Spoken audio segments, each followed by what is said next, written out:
Somalia is a country that faces multiple challenges, such as conflict, poverty, drought, and locust infestation. But in recent years, it has also been hit by another disaster: floods. Floods are not new to Somalia, but they have become more frequent and severe due to climate change and environmental degradation.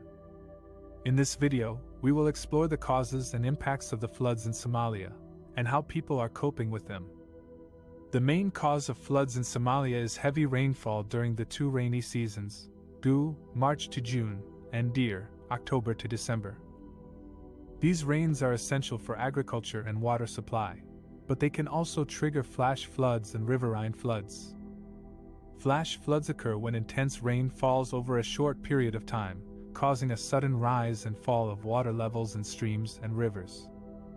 Riverine floods happen when rivers overflow their banks due to prolonged rainfall or snow melt upstream.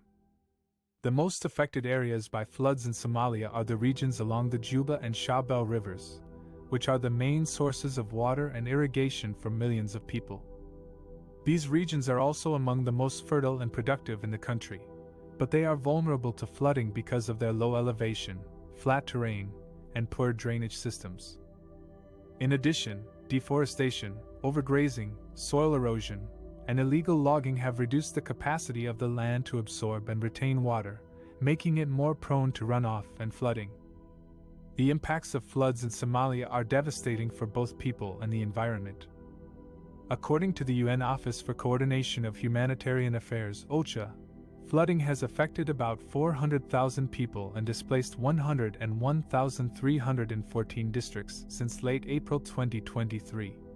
The floods have inundated farmland, damaged property, and disrupted livelihoods at a time when Somalia is also grappling with the COVID-19 pandemic and desert locusts in the northern region. Since the beginning of the year, over 650,000 people have been displaced by extreme flooding across the country. The floods also pose serious health risks for the affected population. Floodwaters can contaminate drinking water sources and increase the spread of waterborne diseases such as cholera, diarrhea, malaria, and typhoid. Moreover, stagnant water can create breeding grounds for mosquitoes and other vectors that transmit diseases such as dengue fever and Rift Valley fever. The floods can also worsen malnutrition and food insecurity among children and pregnant women, who are already vulnerable due to drought and conflict. The floods also have negative consequences for the environment. They can cause soil erosion and sedimentation, which reduce soil fertility and crop productivity. They can also damage infrastructure such as roads, bridges, schools, and health facilities, hampering access to basic services and humanitarian assistance. Furthermore, they can destroy natural habitats and biodiversity, affecting wildlife and ecosystems. Despite these challenges, Somalis are resilient and resourceful people who have developed various coping strategies to deal with the floods.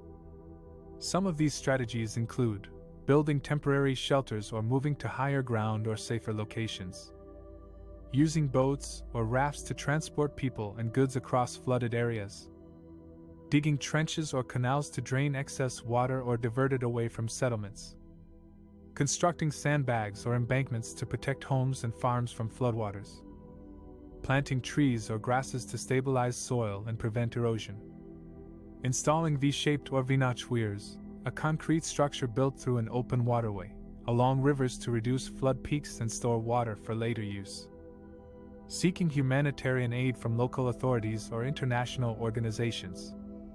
However, these coping strategies are not enough to address the root causes of flooding or prevent future disasters. There is a need for more long-term solutions that can enhance the resilience of communities and ecosystems to flooding.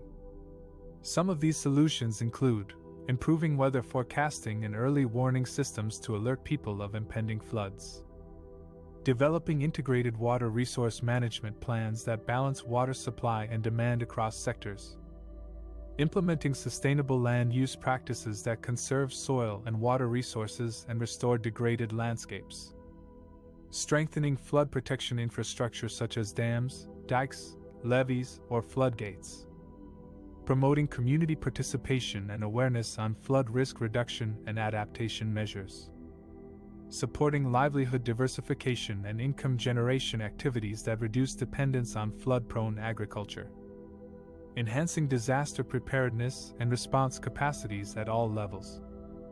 Floods are a complex phenomenon that require a holistic approach that considers social, economic, environmental, and institutional factors.